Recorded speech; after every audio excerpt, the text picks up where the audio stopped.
कि मेरा गांव है देवली मार्ग, अपने सारंगपुर ब्लॉक में पड़ता है। तो उसमें सर जब हम जाते तो जाते टाइम जहां से हम गुजरते हैं, जहां घर से निकलते हैं, वहां इतना कीचड़ वगैरह है, क्योंकि बच्चे भी जब स्कूल जाते हैं तो सुबह सुबह उनको ऊपर से निकल के जाना पड़ता है। तो थोड़ा सा उसका भी आप कहीं ना कहीं विसंगतियां रही होगी। भारतीय जनता पार्टी की सरकार ने प्रत्येक गांव में सड़क पहुंचाई है, वो कोई गली मोहल्ला रहा होगा तो उसका भी देखेंगे, आप बताना, उसका भी समाधान होगा।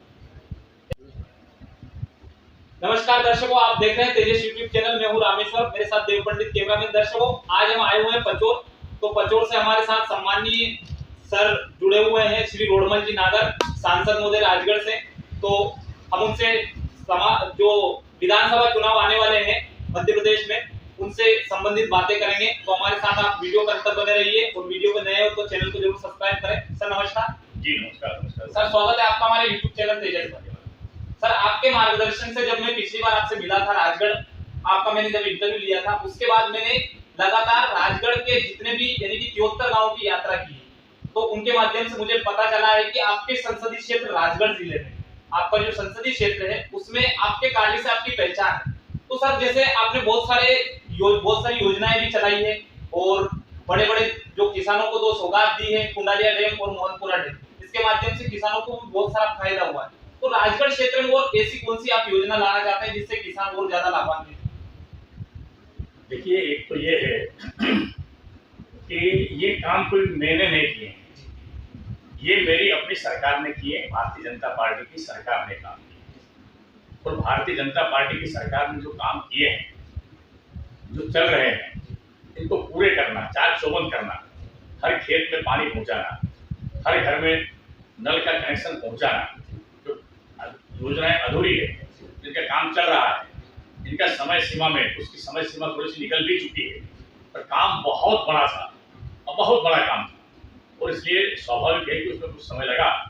लेकिन प्रत्येक घर में नल से जल पहुंचाना, प्रत्येक खेत में सिंचाई के लिए पानी पहुंचाना, ये जो हमारे काम है, जो महत्वाकांक्षी योजना भारतीय जनता पार्टी की सरकार की है और जिसमें हम सभी लोग लगे हुए हैं, वो एक तो पूरा चाक चौबंद करना। इसके बाद में यहाँ जो फसलें होगी, यहाँ की जो उपज होगी, इन उपज का सीधा मंडी में बेचने के बजाय हमारे अपने जो बच्चे हैं, यहाँ पर प्रदेश का पहला व्यवसायिक महाविद्यालय बना, तो व्यवसायिक महाविद्यालय, आदर्श महाविद्यालय, और बाहर भी हमारे बच्चे पढ़ करके आते हैं, तो वो इन उपज का, इन फसलों का, इन खाद्यान्नों का प्रसंस्करण कैसे करें, इसकी पैकेजिंग कैसे करें, इसकी मार्केटिंग कैसे करें, इसके लिए हम लोग लगे हुए हैं।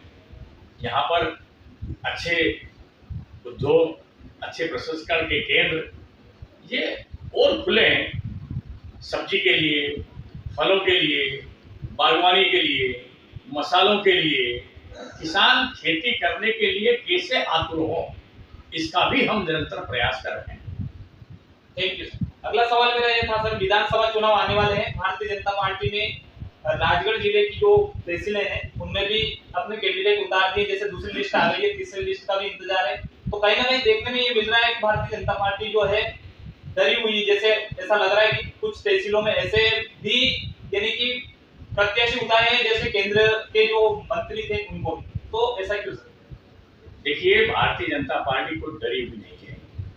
भारतीय जनता पार्टी ने जो काम किए हैं, जनता के हित को साधने के लिए, गरीबों के चेहरे पर खुशहाली लाने के लिए, लोगों के जीवन स्तर को ऊंचा उठाने के लिए जो काम किए हैं, जनता उसको महसूस कर रही है।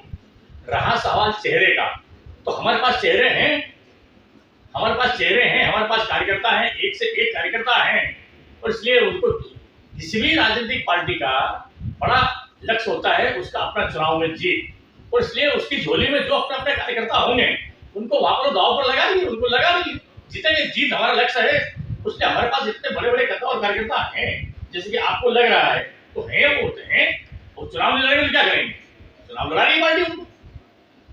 इस बार मध्य प्रदेश में अपनी पार्टी बना पाएगी बीजेपी? बिल्कुल अपनी सरकार बनेगी, 100% बीजेपी की सरकार बनेगी, फिर से बीजेपी की सरकार बनेगी, इसमें कोई शंका नहीं है, कोई शंका नहीं। धन्यवाद। अगला सवाल मेरा ये था सर, जैसे कि आपके पचोर में भी कुछ अनशन वगैरह चला था, कोई भाई साहब बैठे हुए थे वो कतार पर रेलवे गेट के सामने, तो वो क्या मैटर है? देखिए वो अनावश्यक मैटर है, उसमें एफओबी की बात हो चुकी है, एफओबी प्रक्रिया में आ चुका है, 4 से 6 महीने में वो एफओबी वहां बन भी जाएगा और रेलवे एक यूनिट बना देती है। 10 साल से अंडरपास बना हुआ था, 10 साल से लोगों को समझ में नहीं आया। आज एकदम चुनाव को देखते हुए राजनीतिक एजेंडा है, जनता के हितों से उनको कोई लेना देना नहीं है, लोगों को बरगला रहे हैं, राजनीति कर रहे हैं। जबकि एक और एफओबी स्वीकृति के कागज पर है, 6 से 6 महीने के आसपास लगभग वो एफओबी बन भी जाएगा। जबकि रेलवे एक ही गेट बनाती है, या तो गेट बनाती है या अंडरपास बनाती है, या अंडरपास तो बन ही चुका है, एफओबी भी बन रहा है और वो निरर्थक है, कोई मतलब नहीं, लोगों को बरगला रहे हैं, अफवाह फैला रहे हैं, राजनीति कर रहे हैं। Thank you sir. अगला सवाल जैसे सर मेरा था कि मेरा गांव है देवली मार्ग, अपने सारंगपुर ब्लॉक में पड़ता है, तो उसमें सर जब हम जाते तो जाते टाइम जहां से हम गुजरते हैं, जहां घर से निकलते हैं, वहां इतना कीचड़ वगैरह है, क्योंकि बच्चे भी जब स्कूल जाते हैं तो सुबह सुबह उनको ऊपर से निकल के जाना पड़ता है, तो थोड़ा सा उसका भी आप कहीं ना कहीं विसंगतियां रही होगी। भारतीय जनता पार्टी की सरकार ने प्रत्येक गांव में सड़क पहुंचाई है, वो कोई गली मोहल्ला रहा होगा तो उसका भी देखेंगे, आप बताना, उसका भी समाधान होगा। Thank you sir. आखिरी मेरा सवाल था सर, मेरा चैनल है यूट्यूब चैनल तेजस का, मैं लगातार गांव-गांव जा रहा हूं, लोगों को बता रहा हूं, उनके बारे में पूछ रहा हूं आपको क्या चाहिए, तो उसके बारे में आपको थोड़ा सा बताना। देखिए अच्छा है आप इस चैनल के माध्यम से जनता की समस्याएं सामने आए, उनका समाधान हो, हम भी जागरूक रहे, जनता भी जागरूक रहे, एक दूसरे की बातें समाज तक पहुंचे, जानकारियां समाज तक पहुंचे, तो अच्छी बात है। आपके चैनल को बहुत बहुत बधाई। थैंक यू सर, आपका अमूल्य टाइम हमें देने के लिए।